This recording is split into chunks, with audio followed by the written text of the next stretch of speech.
While waitressing, a woman asked me, are the shoes you're wearing comfortable to run in? Her husband had just gotten up to use the bathroom. Sorry, what? I chuckled awkwardly. Your shoes. She pointed down. Her hand trembled and she wasn't smiling. They look like they're good for running in, even sprinting. I looked down at my sneakers. I guess they are. Why? She ignored my question. What size are they? I furrowed my brows. Size 7? Again, why? She clasped her hands together like she'd just won the lottery. I'm size 7 too. I thought she was either pranking me or high, but then she leaned close, her voice low, her eyes darted around.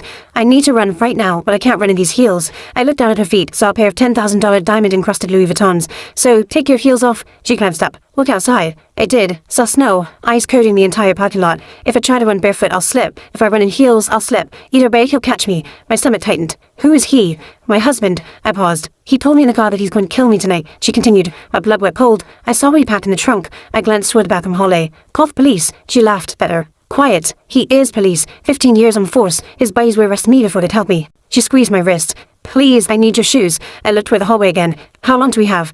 I think he's taking a dump, so maybe 3 minutes. 4, max. I took a deep breath.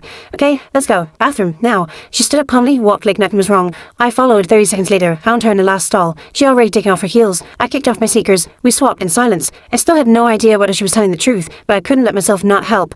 Back door, through the kitchen, I whispered. Walk, don't run. He can see the parking lot from the seat. What about when he comes back? I'll handle it. She grabbed my hands, tears in her eyes. I don't know your name. It doesn't matter, though. She disappeared around the corner. I exhaled, walked back to the floor, wobbling in her heels, waiting for her husband to come back. 1 minute, 2 minutes, 5 minutes, nothing. I kept glancing at the bathroom hallway, expecting him to walk out any second, but 10 minutes later their table was still empty. My stomach twisted. Did he see her? Did he run after her?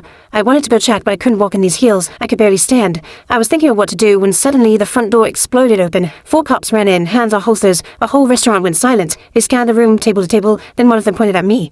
That's her. They rushed toward me. Man, put your hands where I can see them. I just stared at him. What? Why? Hands now. Every person in the restaurant was watching. Turn around, they ordered. I turned. Hold metal on my wrists. You're under arrest. For what? They didn't answer. Just walked me toward the door. I saw my manager frozen behind the counter. My co-workers with their jaws dropped. Everyone watching me get dragged out in handcuffs, wearing $10,000 heels I couldn't afford.